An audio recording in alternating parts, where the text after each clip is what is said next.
بسم الله الرحمن الرحيم. أعلن الاحتلال الإسرائيلي نيته ضم أجزاء من الضفة الغربية للسيادة الإسرائيلية خلال المرحلة القريبة المقبلة، وهذا يمثل تطور خطير جدا، لأن هذه الخطة هي بند من بنود صفقة القرن التي تشكل تصفية حقيقية للقضية الفلسطينية.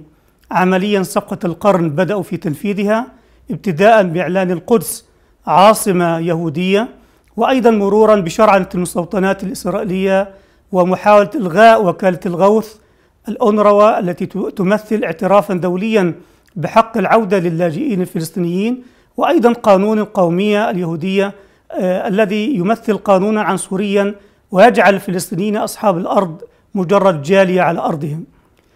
خطة ضم الضفة الغربية هي تطور خطير، لأنه هذا من الناحية العملية يعني نهب الأراضي الفلسطينية، مصادرتها لصالح الاحتلال الإسرائيلي، وأيضا الطرد التدريجي لأهل هذه الأرض منها إلى خارجها، والسيطرة على الحدود، خاصة الحدود بين فلسطين والأردن. نحن أمام خطة خطيرة جدا.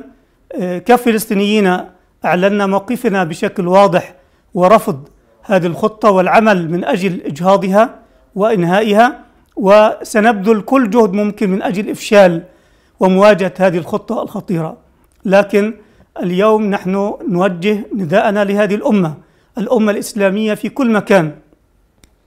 نحن أمام تطور خطير، القضية الفلسطينية أمام تطور خطير.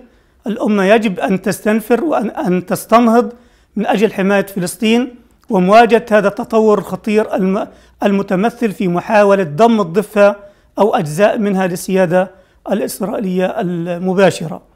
نحن ندعو إلى إطلاق كل حملات الدعم والإسناد بكل أشكاله، سواء كان إسنادا ماديا أو إعلاميا أو سياسيا، الإعلام الاجتماعي، الحراك المجتمعي.